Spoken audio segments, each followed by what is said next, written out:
Olá, seja bem-vindo, seja bem-vinda a mais um vídeo no canal Ouvido Mágico.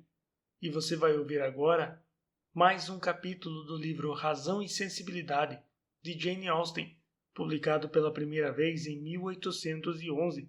Não esqueça de se inscrever no canal e deixar o like nesse vídeo. Boa história!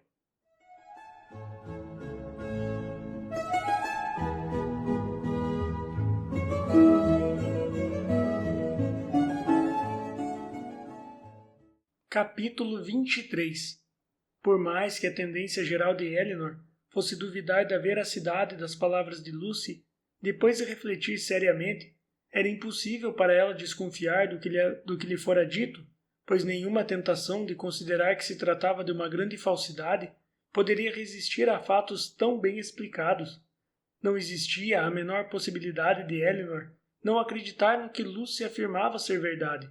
Não havia como ter dúvidas de acontecimentos que eram amparados por todos os lados, por sólidas possibilidades e provas que não apresentavam a mínima contradição, a não ser os desejos dela. A indiscutível chance de que Edward e Lucy se houvessem conhecido na casa do Sr. Pratt era a base para tudo mais. Era o ponto que se mostrava mais positivo e alarmante. Eram inegáveis a parada de Edward em Plymouth, a indisfarçável melancolia que o atormentava, a falta de entusiasmo que ele demonstrava diante de tudo, as atitudes inseguras em relação a ela, o conhecimento profundo que a senhorita Steele havia demonstrado a respeito de Norland e da ligação das famílias Dashwood e Ferrars, e que a impressionara desde o princípio. Esses detalhes todos, mais o retrato, a carta e o anel, formavam um tal conjunto de evidências que superava qualquer medo que ela tivesse de condenar Edward, injustamente, e reforçava-se como um fato definitivo que nenhuma parcialidade poderia apagar, a maneira desonesta pela qual Edward agira com ela. O ressentimento diante de tal atitude, a indignação por ter sido enganada por ele, a fizeram pensar durante algum tempo apenas em si, mas a seguir foram despertando outras ideias, outras considerações. Será que Edward a decepcionara intencionalmente? Será que seu compromisso com Lucy era um compromisso de coração? Não. De qualquer maneira que as coisas houvessem acontecido, só podia aceitar o que estava ocorrendo no presente momento. Ela, Elinor, era o único objeto da afeição de Edward. Não podia estar enganado nesse ponto. Sua mãe, suas irmãs, Fanny, todas elas haviam percebido as atenções que ele lhe dedicava em Norland. Não se tratava de ilusão ou de vaidade de sua parte. Era certo que Edward a amava, e esta certeza lhe fazia tanto bem ao coração. Como fora possível ele não procurar o perdão dela? Merecia censura, muita censura, por ter permanecido em Norland ao perceber que as inclinações que sentia por ela eram mais fortes do que deveriam ser. Nisso ele não merecia defesa, mas se a magoara agindo assim, magoara muito mais a si próprio. Se o caso dela era lamentável, o dele era sem esperança. A imprudência de Edward a tornava infeliz por algum tempo, mas o impossibilitava de ter a oportunidade de algum dia deixar de ser infeliz. Com o tempo ela poderia recuperar a tranquilidade, mas que esperança tinha ele de consegui-lo?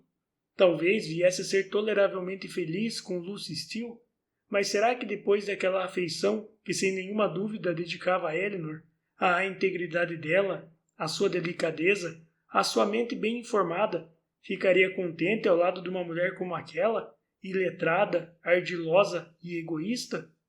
O fascínio tão comum aos 19 anos com certeza o tornara cego a tudo que não fosse a beleza de Lucy e sua boa natureza, mas com o passar dos anos, anos esse que se racionalmente aproveitados ofereceriam conhecimento, os olhos dele deviam ter se aberto para os defeitos de educação apresentados por Lucy, de quem os mesmos anos, passados em uma sociedade inferior e dedicado cada vez mais a objetivos frívolos, certamente haviam roubado aquela simplicidade que antes disso conferia maior brilho à beleza dela. Se Edward havia encontrado dificuldades com sua mãe ao pretender comprometer-se com Elinor, essas dificuldades seriam maiores ainda em relação àquela moça, indubitavelmente inferior a ela em relacionamentos e, com certeza, em situação econômica. Era possível que essas dificuldades diante de um coração alienado como o de Lucy, poderiam não pressionar sua paciência de maneira muito incômoda, mas para uma pessoa que se vê diante da oposição e má vontade de uma família, a melancolia pode ser o mínimo desconforto a se produzir. Enquanto essas considerações sucediam-se em dolorosa sequência, Elinor chorou mais por Edward do que por si mesma, amparada pela convicção de que nada havia feito para merecer tanta infelicidade e consolada pela certeza de que Edward nada fizera que abalasse sua estima, ela concluiu que poderia, mesmo naquele momento em que se achava sobre o primeiro impacto de um choque tão forte, controlar-se o bastante para não despertar a menor suspeita da verdade na mãe e nas irmãs, e foi habilidosa em corresponder às próprias expectativas, quando se apresentou para jantar, apenas 2 horas depois de ter assistido à destruição de suas mais ternas esperanças. Nada nas aparências das 2 irmãs faria qualquer pessoa supor pelo que estavam passando. Elinor chorava em segredo por causa dos obstáculos que iriam separá-la para sempre do homem a quem amava, e Marianne hesitava interiormente a respeito das perfeições de um homem a qual entregara completamente seu coração e que esperava ver chegar cada vez que ouvia uma carruagem aproximar-se de sua casa. A necessidade de dissimular diante da mãe e de Marianne, que tinham a maior confiança nela, além de exigir um contínuo e pesado esforço, não agravava a tristeza de Elinor. Ao contrário, tratava-se de um verdadeiro alívio ter de guardar consigo um segredo que com certeza iria afligi-las profundamente e assim não ter de ouvi-las condenar Edward. Condenação essa que provavelmente seria impiedosa devido ao excesso da afeição que elas lhe dedicavam. Seria demais ter de suportar também isso. Elinor sabia que não teria conforto algum em conselhos, nem nas conversas a respeito que poderia ter com elas, pois seu autocontrole não deixaria que aceitasse encorajamento vindo dos exemplos, nem dos louvores da mãe e da irmã. Sentia-se forte sozinha, seu bom senso a amparava muito bem, e uma vez que sua firmeza não havia sido abalada, seu aparente bom humor demonstrava-se invariável, de maneira inverossímil diante de um golpe tão forte e tão recente. Apesar de ter sofrido muito durante a primeira conversa que tivera com Lucy sobre o penoso assunto, Elinor logo passou a sentir o premente desejo de renová-la por muitos motivos. Queria ouvir novamente os muitos detalhes sobre o noivado deles, queria compreender com maior clareza o que Lucy sentia de fato por Edward, queria ver se havia sinceridade nas declarações dela ao dizer que o amava e, o principal, queria convencer Lucy, pela brevidade com que voltaria a falar a respeito e a calma com que mencionaria os fatos, de que não tinham nenhum outro interesse por Edward, a não ser amizade, e que temia ter deixado dúvidas a esse respeito, devido à sua involuntária agitação durante a primeira conversa que haviam tido sobre esse assunto. Era muito provável que Lucy estivesse com ciúme dela. Ficara claro que Edward falara a seu respeito com palavras elogiosas, não só pelo que Lucy lhe dissera, como também pela pressa demonstrada em confiar nela depois de conhecê-la havia tão pouco tempo e, depois de um relacionamento tão superficial, por contar-lhe um segredo que considerava muito importante. Até mesmo o espírito brincalhão de Sir John teria mais cuidado em uma situação como aquela. Contudo, enquanto Elinor assegurasse a si mesma que era amada por Edward, não seriam necessárias maiores considerações para chegar à conclusão de que Lucy poderia estar com ciúme. E a própria confidência que ela havia feito era uma prova disso. Que outro motivo ela teria para revelar seu relacionamento com Edward, a não ser tornar Elinor ciente do que estava acontecendo entre eles e levá-la a evitar qualquer possibilidade de maiores contatos com ele no futuro? Tinha pouca dificuldade em compreender as intenções de sua rival e achava-se resolvida em definitivo a agir em relação a Lucy, dentro de todos os princípios ditados pela honra e pela honestidade, combatendo a afeição que sentia por Edward e a vê-lo o menos possível. Contudo, não podia negar a si mesma o conforto de convencer Lucy de que seu coração não fora magoado e, como não poderia ouvir mais nada que lhe causasse mais dor do que já causara, confiava na própria habilidade em ouvir a repetição dos detalhes do relacionamento entre Lucy e Edward, com tranquila compostura.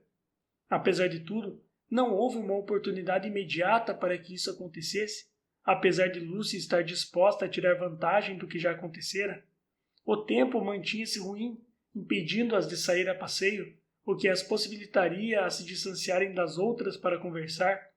Encontravam-se quase todas as tardes em Barton Park ou no chalé, porém, principalmente neste último, não tinham oportunidade de ficar a sós para conversar sossegadas. Não podiam arriscar-se a despertar qualquer desconfiança em Sir John ou em Lady Middleton, e sempre tomavam cuidado para que houvesse uma conversa geral, evitando qualquer comentário em particular.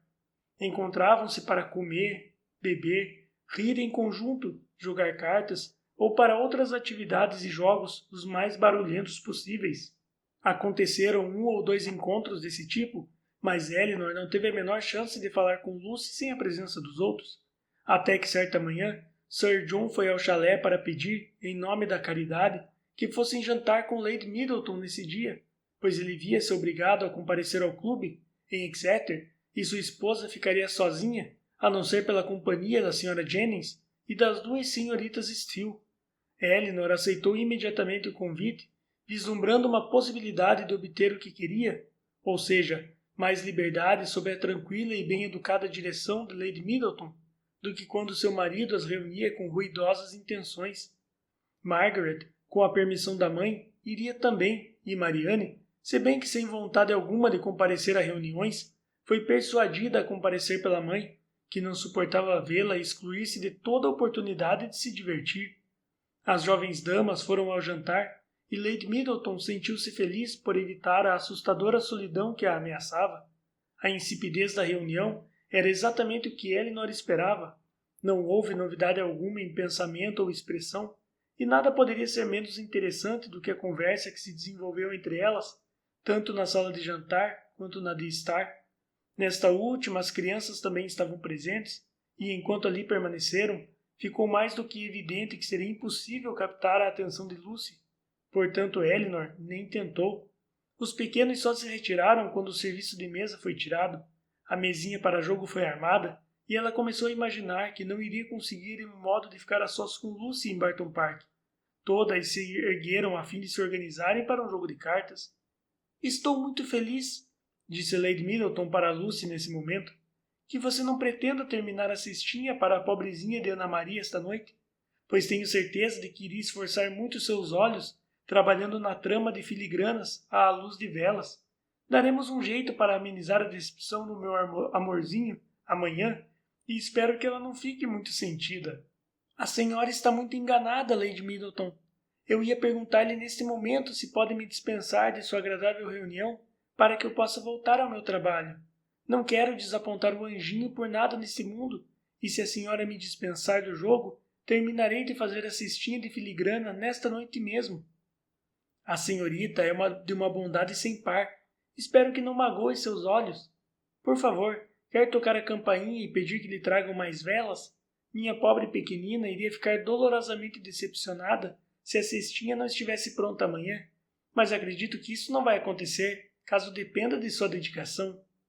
Lucy trouxe o material de trabalho e acomodou-se à outra mesa de jogo com uma alegria e disposição tão grandes que parecia não ter outro sonho na vida, a não ser fazer cestinhas de filigrana para criancinhas mimadas.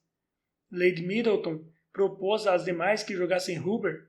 Nenhuma se opôs, a não ser Marianne, que, com sua habitual falta de respeito às normas gerais da boa educação, exclamou: "Minha cara Lady, a senhora sabe que tem um bom motivo para recusar, uma vez que detesto baralho. Prefiro tocar piano. Ainda não experimentei o seu desde que ele foi afinado." E sem maiores cerimônias, ela dirigiu-se ao piano. Lady Middleton fez uma expressão que indicava estar agradecendo a Deus por jamais ter sido assim tão rude com alguém. "Marianne não consegue ficar perto do seu piano sem tocar. A senhora sabe, Lady Middleton." Elinor tentou suavizar a ofensa. "E eu a entendo perfeitamente, pois trata-se do melhor piano que já ouvi até agora." As 5 damas restantes deveriam, portanto, sentar-se para jogar. No entanto, Elinor prosseguiu: "Talvez a senhora pudesse me dispensar. Eu posso ajudar a senhorita Steele, fazendo os rolinhos de papel para ela. Se trabalhar sozinha, temo que lhe será impossível terminar a cestinha esta noite. Posso ajudá-la a terminar, se ela aceitar." É claro que aceito, e ficarei muito agradecida por sua ajuda, animou-se Lucy. Fazer esta cestinha está sendo muito mais difícil do que pensei que seria, e decepcionar a querida Ana Maria iria ser algo muito triste de fato. Oh, seria horrível mesmo, apoiou a senhorita Steele. Pequenina, mas querida, como eu a amo. A senhorita é muito gentil, disse a Lady para Eleanor, e se realmente gosta desse trabalho, creio que deva fazê-lo. No entanto, poderia jogar pelo menos uma partida de Huber quando terminar, ou prefere fazê-lo agora? Eleanor, radiante, aceitou a primeira parte da proposta e, ao final de curto espaço de tempo, que Marianne jamais concordaria em conceder, jogou, ganhou e agradou Lady Middleton ao mesmo tempo. Lucy fez-lhe lugar à mesa com grande disposição, e as duas rivais pouco depois encontravam-se lado a lado à mesma mesa, unidas pela harmonia da execução de um trabalho em comum. Ao piano, Marianne empolgou-se com sua música e seus pensamentos, esquecendo-se de todas as pessoas que se achavam na sala, e o instrumento localizava-se muito perto das duas moças que trabalhavam. Então a senhorita Dashwood concluiu que, com todo aquele barulho, poderia conversar com Lucy sobre o assunto que tanto a interessava, sem que corressem o risco de serem ouvidas na mesa de jogo.